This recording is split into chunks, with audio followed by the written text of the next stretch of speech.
ఒకవైపు కర్ణాటక రాజకీయ పరిణామాలు బీజేపీ వ్యతిరేక పక్షాలను ఒక వేదిక మీదకు తీసుకొచ్చాయని విశ్లేషణలు వినిపిస్తుంటే, మరోవైపు అక్కడ భారతీయ జనతా పార్టీ మాత్రం తన పోరాటాన్ని ఆపడం లేదు. కుమారస్వామి ప్రభుత్వం ఎక్కువ రోజులు ఉండదని స్పష్టం చేస్తున్న బీజేపీ నేతలు ఇప్పుడు స్పీకర్ ఎన్నిక విషయంలో కూడా యుద్ధానికి దిగారు. కాంగ్రెస్ జేడీఎస్ పొత్తుతో ప్రభుత్వం ఏర్పడింది. తమ ఒప్పందం ప్రకారం స్పీకర్ పదవిని కాంగ్రెస్ కు వదిలిపెట్టింది జేడీఎస్.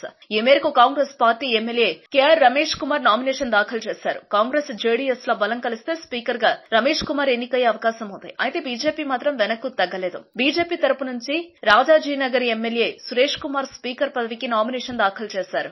ఈ విధంగా కాంగ్రెస్ జేడీఎస్ కూటమితో బీజేపీ ఢీ అంటోంది. కుమారస్వామి ప్రభుత్వం బలపరీక్షను ఎదుర్కొనుంది. ఈ బలపరీక్షలో విజయం సాధించాకే మంత్రివర్గ విస్తరణ చేపట్టాలని కుమారస్వామి భావిస్తున్నారు. అయితే బీజేపీ కాన్ఫిడెన్స్ మాత్రం తగ్గుముఖం పట్టడం లేదు. ప్రస్తుతానికి బయటపడినా రానున్న 6 నెలల్లో కుమారస్వామి ప్రభుత్వం కుప్పకూలడం ఖాయమని బీజేపీ నేతలు బహిరంగ ప్రకటనలే చేస్తున్నారు. వార్తావాణి న్యూస్ ఛానల్ ఎప్పటికప్పుడు రాజకీయ, సినీ విశేషాలు, స్పోర్ట్స్ మరియు సాంకేతిక పరమైన మరెన్నో విషయాలను మన ముందుకు తెస్తుంది. మరింత సమాచారం కొరకు వార్తావాణి న్యూస్ ఛానల్ ని సబ్స్క్రైబ్ చేయండి.